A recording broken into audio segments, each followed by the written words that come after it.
Cultivando relaciones sanas. Tenemos mucha necesidad de hablar de estas cosas. ¿Saben por qué, hermanos? Porque estamos viviendo tiempos de relaciones que tienen que ver mucho con conflictos. Siempre hubo conflictos, pero cada vez más. Y a veces no tenemos las herramientas para tener buenas relaciones sanas. Estamos hablando en la serie Mejoras para ser mejores.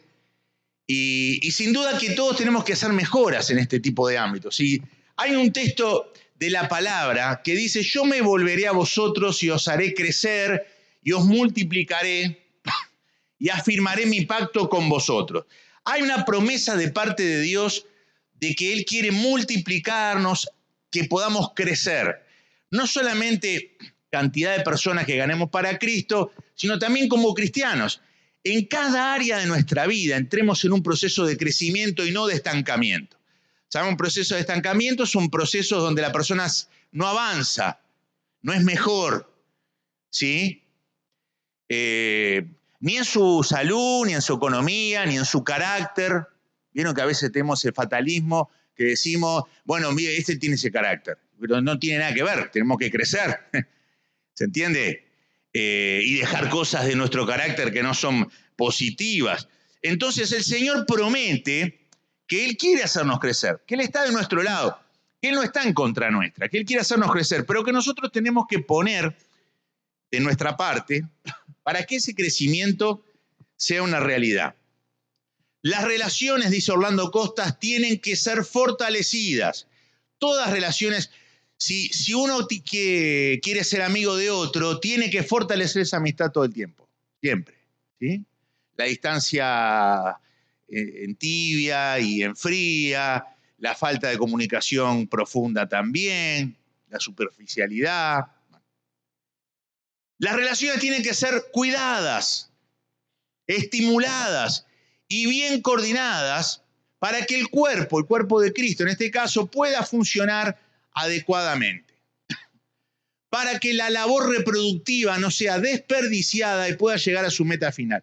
Es decir, si no hay buenas relaciones entre nosotros, lo que Dios quiere hacer en un pueblo se va a trancar. ¿Se entiende? ¿Por qué?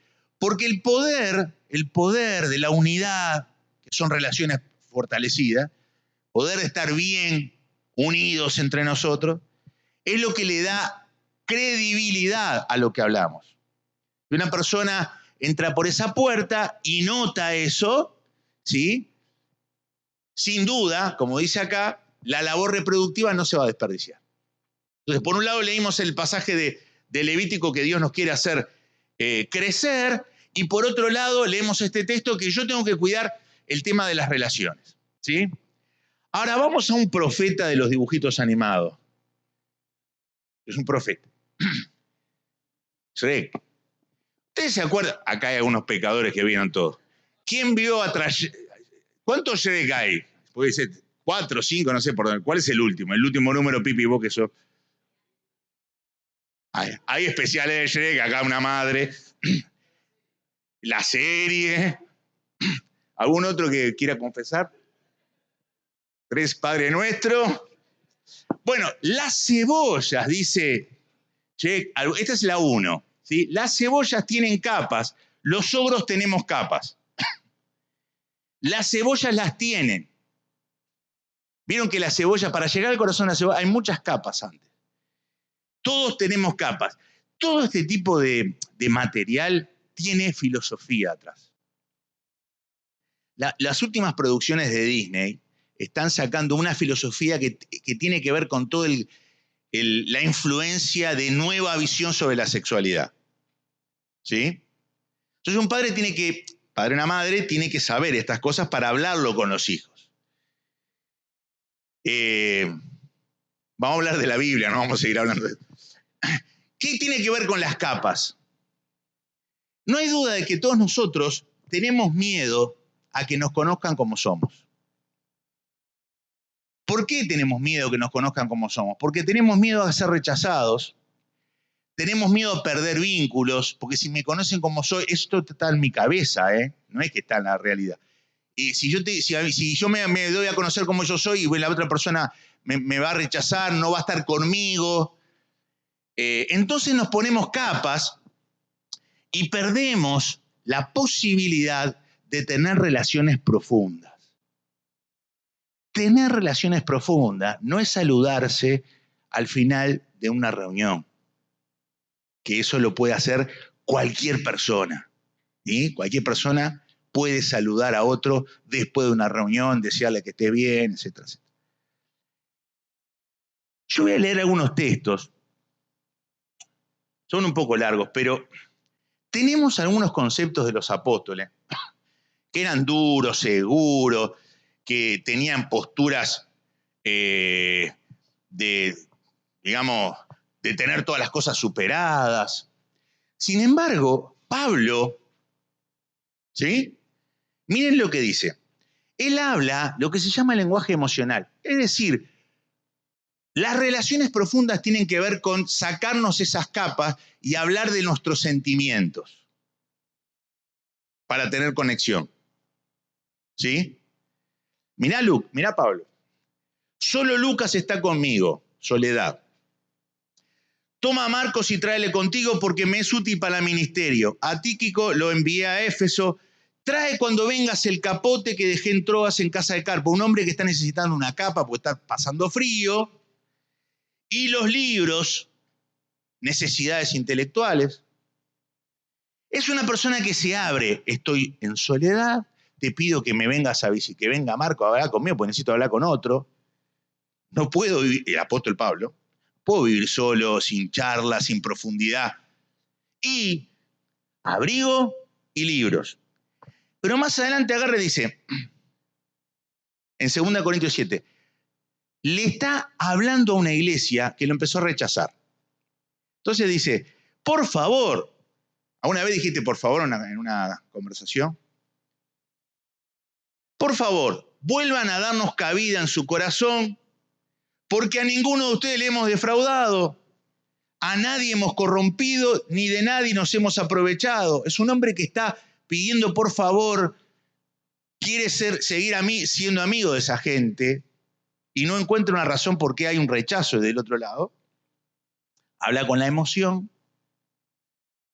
¿Sí? ¿Cómo estás? Yo he saludado a gente. ¿Cómo está, hermano? En victoria. Cristo es vencedor. Aleluya. Y Pablo dice, mirá, yo no sé qué hice, ustedes me están rechazando, tráeme el abrigo, estoy solo, ¿vieron? Es otra cosa, ¿eh? Yo no digo esto para echarles en cara. Como ya les dije, tiene un lugar muy especial en mi corazón, vean eso. Transmitir al otro lo que es para nosotros. Y yo vivo y estoy dispuesto a morir por ustedes. Miren el compromiso de amistad. Tengo en ustedes la más absoluta confianza y el orgullo que me dan es inmenso. Elogios en la conversación. ¿Sí? Al pensar en ustedes me consuelo en medio de mi sufrimiento. Desde que llegamos a Macedonia no habíamos tenido reposo. Está contando todas las pruebas que tiene para que oren por él. No tenemos reposo, dificultades se agolpan, sentimos temor. ¿Ustedes escucharon que algún pastor o apóstol diga, si tengo temor? No. Yo tengo que mostrar la postura. Estoy seguro en Cristo, victorioso, ¿sí? Yo tengo temor.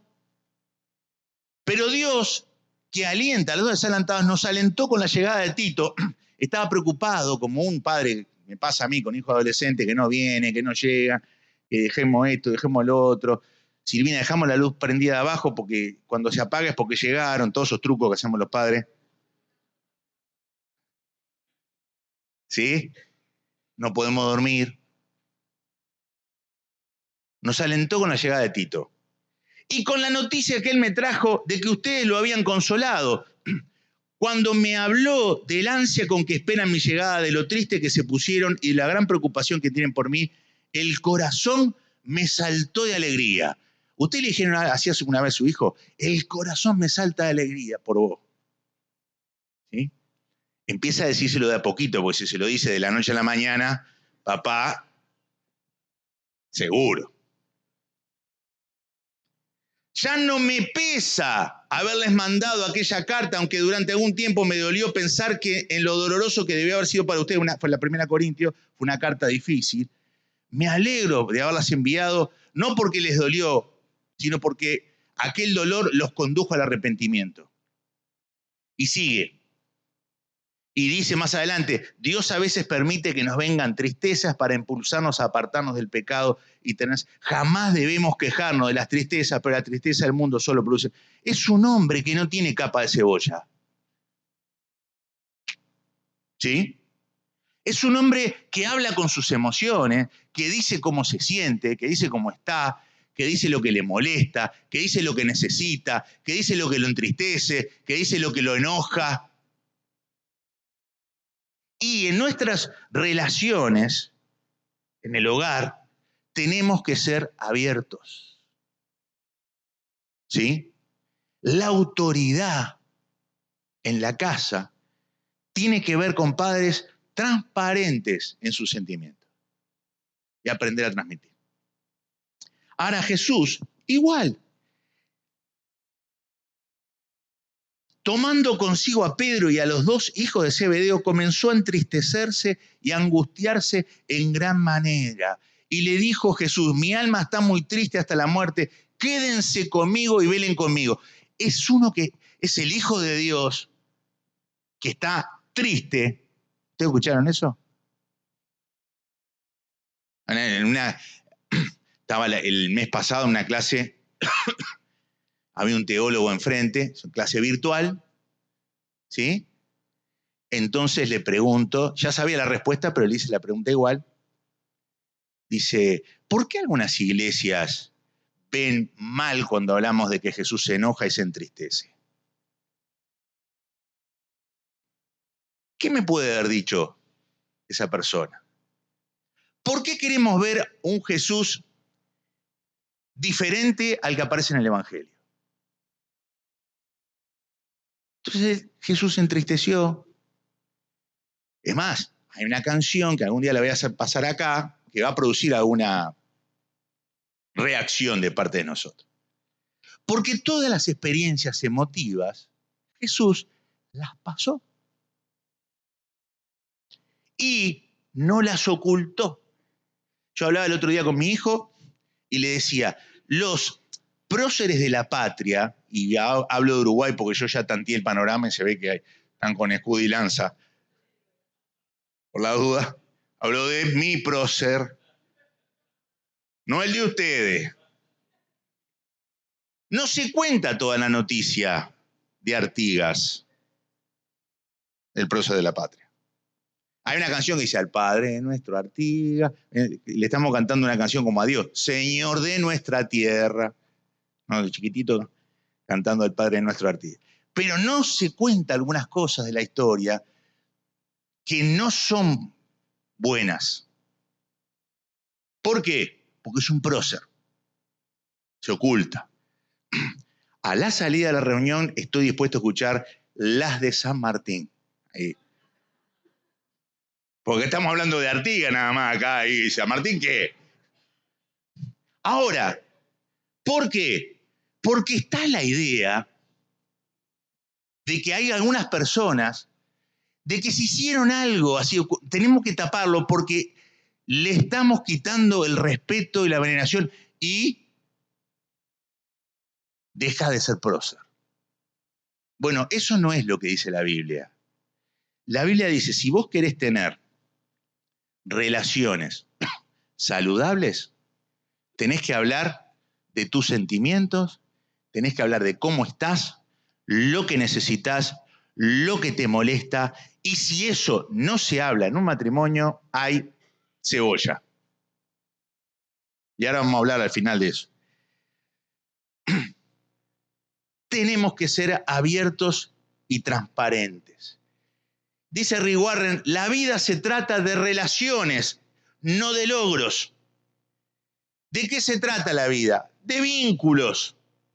Acá cuando en Alfa se hizo, para jóvenes que se empezó a hacer, había una pregunta, ¿qué harías vos si tuvieras, estas fueran las últimas 24 horas de tu vida? ¿Qué harías? Entonces empezaron a dar opiniones.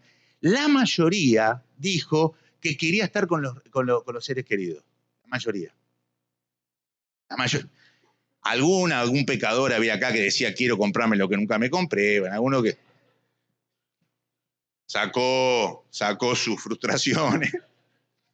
Pero la mayoría habló de esto. Vínculos. La vida se trata de relaciones.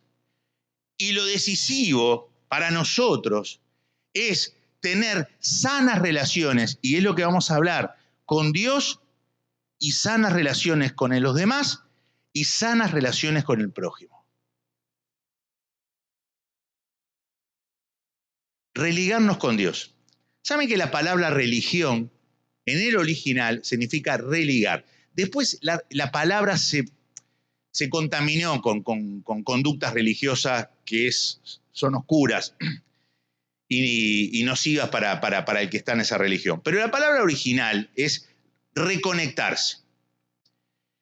La primera relación profunda que debemos tener es con Dios. Él hizo todo lo posible para que esto sucediera. Él, dice la Biblia, nos reconcilió, o sea, restauró la comunión perdida con el Padre a través de la muerte de Jesús. Él usa otra palabra que está buena saberla, nos justificó. Cuando usted lee en la Biblia justificó, significa declaración legal.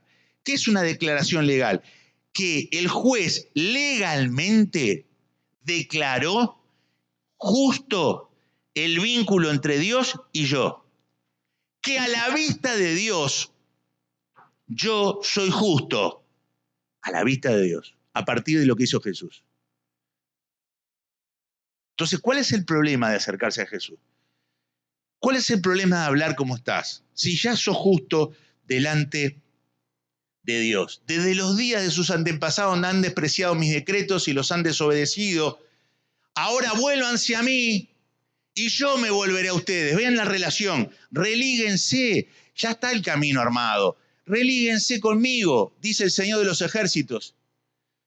Porque ustedes preguntan, ¿cómo podemos volver cuando nunca nos fuimos? ¿Cómo podemos volver cuando nunca nos fuimos? Un pueblo que no reconoce la separación.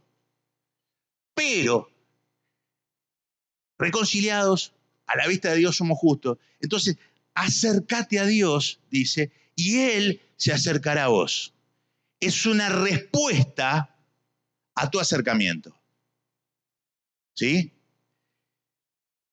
El Señor dice, permaneceré con ustedes si ustedes permanecen conmigo. Vean eso.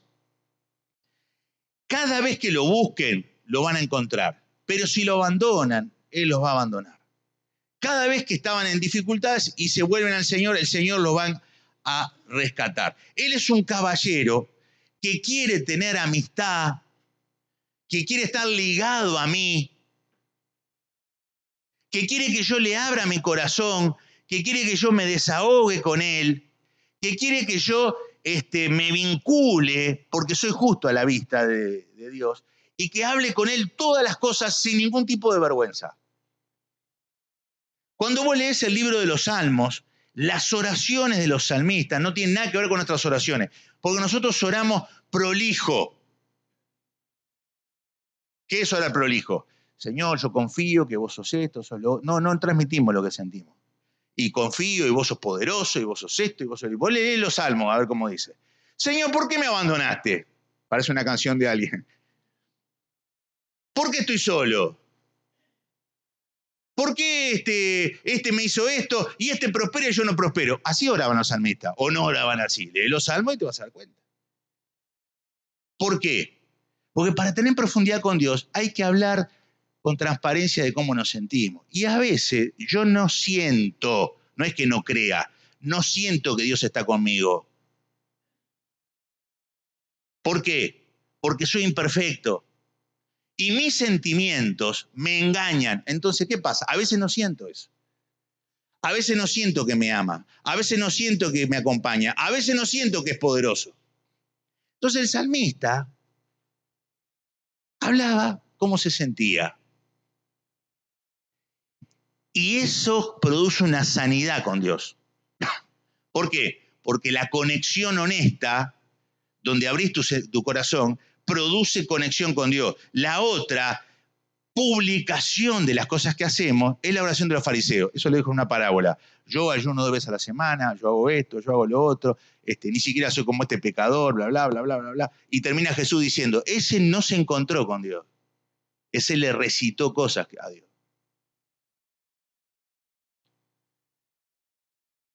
Cuando buscamos al Señor y abrimos nuestro corazón en amistad, vamos a tener lo que se llama éxito. Siempre debes creer que Dios puede hacer grandes cosas a través de ti. Que el objetivo de la vida es que puedas crecer. Que si vos buscás al Señor y hablás con transparencia, lo vas a encontrar y vas a enamorarte de Jesucristo. Esa es la verdadera religión, religar con Dios. Donde Dios es real para mí, porque le hablo de mi realidad. ¿Sí? ¿Se entiende? Tengo temor, dice Pablo. Tengo frío, estoy solo. Siento que ustedes me rechazaron. ¿Qué es lo que es? Ahora, en algunos ámbitos enfermos, esta forma de hablar se llama falta de fe. Pero la Biblia lo llama oración. Porque vos estás orando desde cómo te sentís. ¿Se va entendiendo, no? Siempre hay más para tu vida. Si permanecen en mi amor, hacen lo que les digo, llevarán mucho fruto. Religarnos con el prójimo. Hay una conexión entre mi relación con Dios y la relación con el prójimo. Hay una conexión muy cercana. Y la cruz nos habla de esto. El palo vertical de la cruz nos habla de nuestra comunión honesta y transparente con Dios. Y el palo horizontal que está conectado con el palo vertical nos habla de la comunión con los demás. Y acá en la Biblia aparece esto muchas veces. Si ustedes no perdonan a las personas que tienen cerca de ustedes, el Padre tampoco los perdona, porque estamos ligados. Si ustedes aman a Dios con todo su corazón y con toda su alma y toda su mente y toda su fuerza, van a amar al prójimo, porque estamos ligados. Religarse con el prójimo es empezar a practicar esos dos vínculos importantes, que son Dios y el que tengo al lado mío. Es mucho más que simpatía. Menos simpatía. ¿Qué es simpatía? Simpatía es sentir algo cuando a alguien le pasa algo. Pobre esa persona. ¿Sí? Vi un joven que estaba en una silla de ruedas y lo llevaban 2. Y yo dije, pobre joven. Eso es simpatía. Empatía es más que la simpatía. Empatía es más que ponerse en el lugar del otro. Porque a veces está el dicho que dice, ponete en el lugar del otro. Es más que ponerse en el lugar del otro. No solo en ponerse en el lugar del otro, sino que es empezar a sentir lo que el otro siente. Y como dice Hebreos, acuérdense de los presos como si estuvieran presos. Y de los maltratados como si fueran maltratados. Acuérdense, esta forma de empatía, que es más que la simpatía, es acordate del otro como si. Acordate del que está sufriendo como si vos estuvieras sufriendo en esa situación. ¿Y qué pasa? No significa que vos coincidís con todo lo que la otra persona hace o dice o piensa, pero tenés empatía por esa persona y hacés como los amigos de Job. Al principio, los amigos de Job se sentaron al lado de Job y no dijeron nada.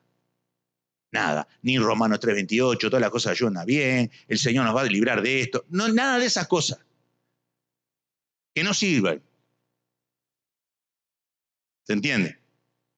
Se sentaron y se quedaron ahí, calladitos. El problema de los amigos de Job es que empezaron a hablar. Y cuando empezaron a hablar, desde su teología, hicieron sentir peor a Job. Pero ellos se acompañaron. ¿Y saben una cosa? Tenemos que religarnos con el prójimo. Tenemos que estar conectados con la gente. Tenemos que sentarnos y ver como si estuviéramos en esa situación. Porque la única forma de poder tener relaciones profundas con otro es esa conexión. El día de mi cumpleaños de los 45, no sé dónde está, que me dio una palabra profética. Estábamos con 2 matrimonios que estábamos hablando de nuestros hijos y nos estábamos acompañando en la lucha padre hijo adolescente. Entonces uno hablaba y el otro escuchaba y el otro hablaba. Y al otro día me hizo bien compartir, más allá de una torta y eso, me hizo bien compartir lo que yo estoy pasando, porque al escuchar al otro, desde la sinceridad, ¿sí? Me dio esperanza. Y sí, a veces queremos que nuestros hijos caminen de una manera y no caminan de esa manera.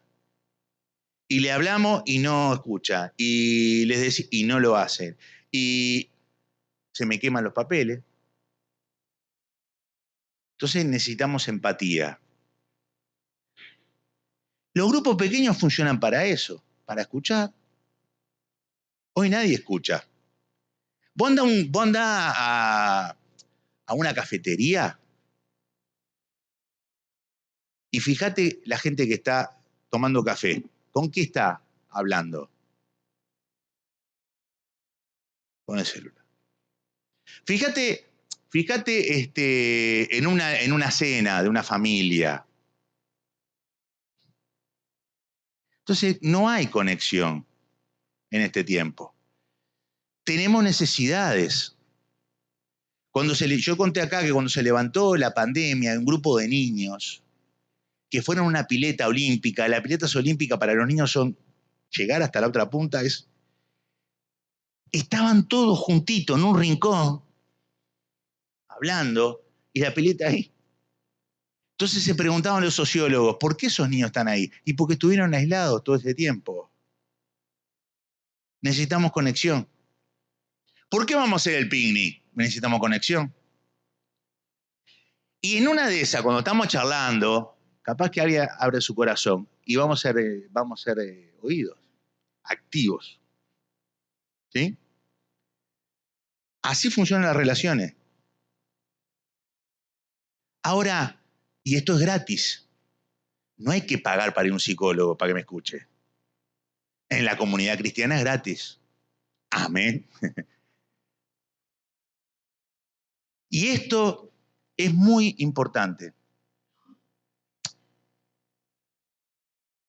Yo tengo que tener una relación conmigo mismo también sana. Los actos reflexivos que yo tengo sobre la vida tienen que meterse también conmigo. Cuando uno está orando y reflexionando y lee un texto de la palabra, tiene que verse a sí mismo si hay algo que tiene que cambiar. No orar, como dije, como si estuviéramos cantando el himno, y voy al uruguayo, orientales la patria o la tumba, libertad o con gloria morir. Ninguno de los que viven en Uruguay van a dar la vida por la patria, pero cantamos el himno. Y lo cantamos de memoria. Pero no pensamos en nosotros.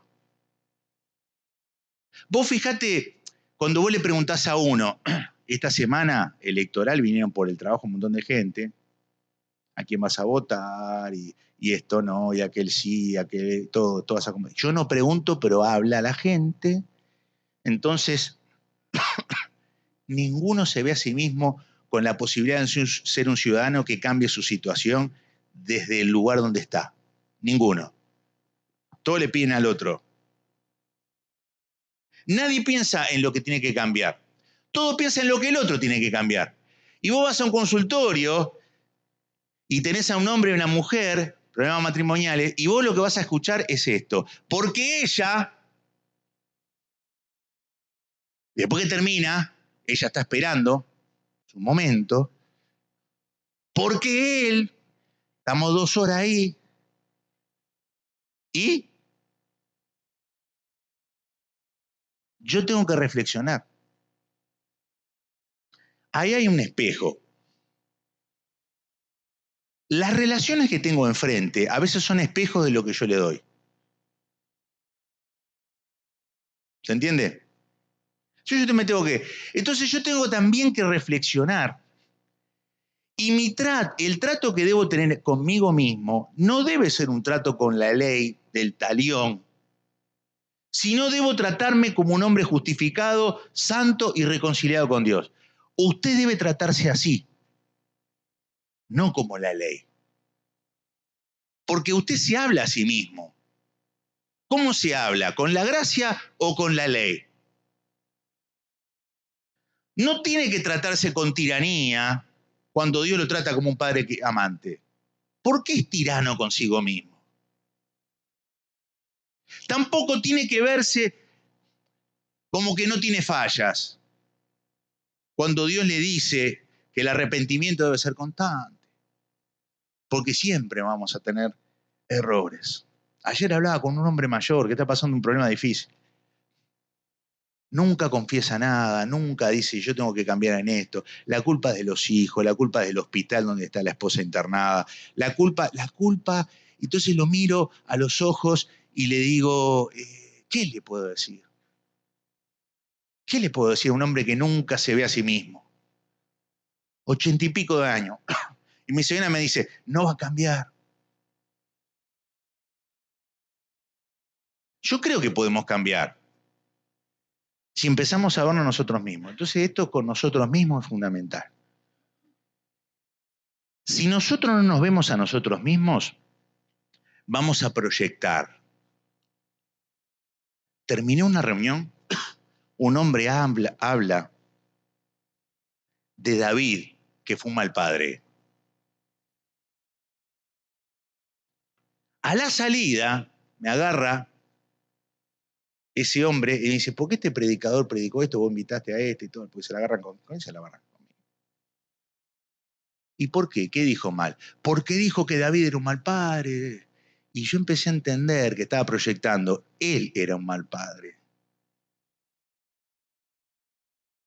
No sé si fue un mal padre o le salió algo mal, pero sus hijas se estaban desviando mal. Entonces cualquier predicación que le apunta a su responsabilidad, en lugar de decir, ¿qué tengo que cambiar yo? El predicador. Eso me pasa en las iglesias. Una vez invito a otro que va a hablar de finanzas. A la salida se me acerca uno, ¿por qué invitaste a este? Porque habla de la finanza, de la administración del dinero, de que esto, de que lo otro, de que esto, de que lo otro. Y le digo, ¿por qué le bajaste línea? Yo no le dije nada al predicador. Porque él es un adorador del dinero. Y cualquier mensaje que apunte a un cambio. Entonces, hermanos, no seamos como Shrek. Vamos a tener momentos de frustración, de desasosiego, vamos a tener momentos difíciles, pero nosotros tenemos que compartir a Jesús para que la persona tenga otra alternativa. Hablando con un grupo pequeño, empiezan a practicar cómo predicar el Evangelio en la semana. Nos compartieron en la semana eso. Porque todos solo hablando de nosotros y que nosotros cómo estamos, no, tenemos que empezar a predicar. Entonces ellos dicen, vamos a salir a predicar. Una hermana me contó que tuvo una oportunidad de predicación en una pelea callejera. Y a mí me pasó de todo. Pasando los mensajes y los títulos de los mensajes, la gente se engancha. Uno me dice, me estás convenciendo. Parece que vino el rey, por poco me persuade por ser cristiano. ¿Y sabe lo que hace esta persona? Me cuenta sus problemas. ¿Por qué? Porque la gente tiene mucha dificultad. pero yo tengo que tener un religado conmigo mismo, y yo tengo que estar sano de todas estas cosas. Yo tengo un libro acá, que me lo regalaron en el año 2000, El caballero en la armadura oxidada. ¿Alguien lo leyó este libro? Debemos liberarnos de las barreras que nos impiden conocernos y amarnos a nosotros mismos para poder ser capaces de dar y recibir amor. Es un autor que propone el humanismo, o sea, propone la respuesta es el humanismo, pero es una buena metáfora. Es un caballero de la Edad Media que era amable, que era simpático y todo lo demás, pero después que venía de las batallas, le costaba mucho sacarse la armadura. Tenía fiaca. Y empezaba a comer con la armadura y empezaba... Estamos una metáfora, se va entendiendo, ¿no? La metáfora.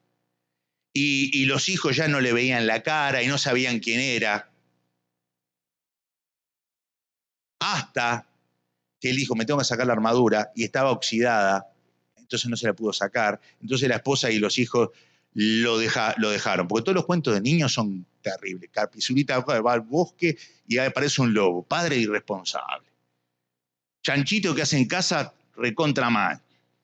Todos los cuentos son así. El otro que los abandonan los padres y van dejando cositas de chocolate. ¿O no? ¿Quién inventa esos cuentos? Bueno, acá también. Los padres. Entonces empieza un peregrinaje para encontrarse a sí mismo. Esa es algunas cositas, miren. No estoy promocionando un libro, pero su armadura no le dejaba sentir apenas nada, y lo había llevado durante tanto tiempo que había olvidado cómo se sentían las cosas sin esa armadura. Ese personaje que se hizo, para que no lo vean a él.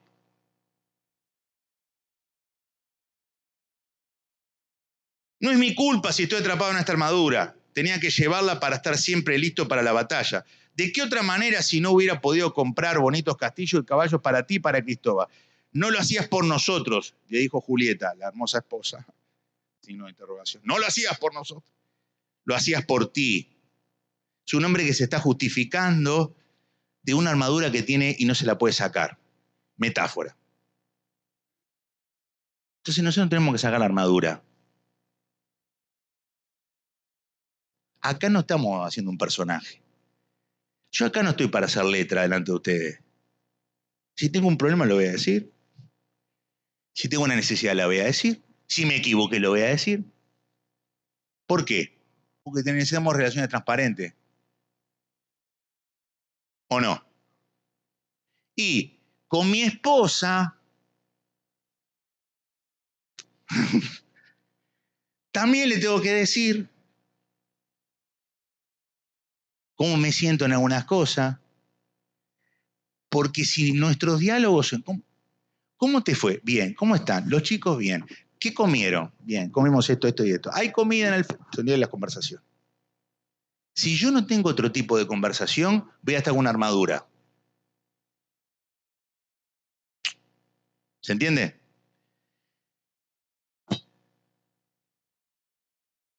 ¿Qué armadura te colocaste para evitar a los demás?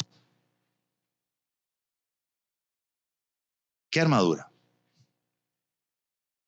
Que Dios nos ayude a ser transparentes, sinceros. Que Dios nos ayude a hablar con las emociones. Que Dios nos ayude a encontrar una comunidad que comprenda. Si un Pablo te escribe que está solo, vamos a acompañarlo. Si un Pablo te dice necesito libro, le vamos a dar libro. Necesito un abrigo, le vamos a llevar un abrigo. ¿Por qué? Porque estamos para ayudarnos. Amén. Gracias, Señor, en esta mañana por tu palabra, bendícela. Bendice a cada hermano y hermana que está en este lugar. Que podamos encontrar a un Cristo fresco en nuestro vínculo con vos, Señor. Que nuestra relación contigo sea fresca, abierta, transparente, de ida y vuelta. Que no tengamos vergüenza de los sentimientos, si viene la tristeza, si viene el enojo, si viene otras cosas, no tenemos vergüenza de qué sentimos, sino que canalizamos el sentimiento en ese vínculo con vos. Tal vez hay hermanos en este lugar que están tristes por algo, Señor. Que no se avergüence por su tristeza. Que puedan transmitirla a otro que los pueda ayudar, llorar y estar juntos. Libéranos de la hipocresía, Señor, de la armadura. Basta de personajes, posturas, caminar como que todo lo tengo superado. Señor, eso no es de Dios. Y oramos en el nombre de Jesús para que podamos aceptarnos unos a otros, a pesar de nuestras miserias, nuestros problemas, nuestros defectos, y perdonarnos unos a otros como Cristo nos perdona a nosotros. Que nuestro carácter madure como el carácter de Cristo. Que ninguno de nosotros se justifique, nací así, soy así. Podamos crecer como hijos de Dios en Cristo Jesús. En el nombre de Jesús, amén.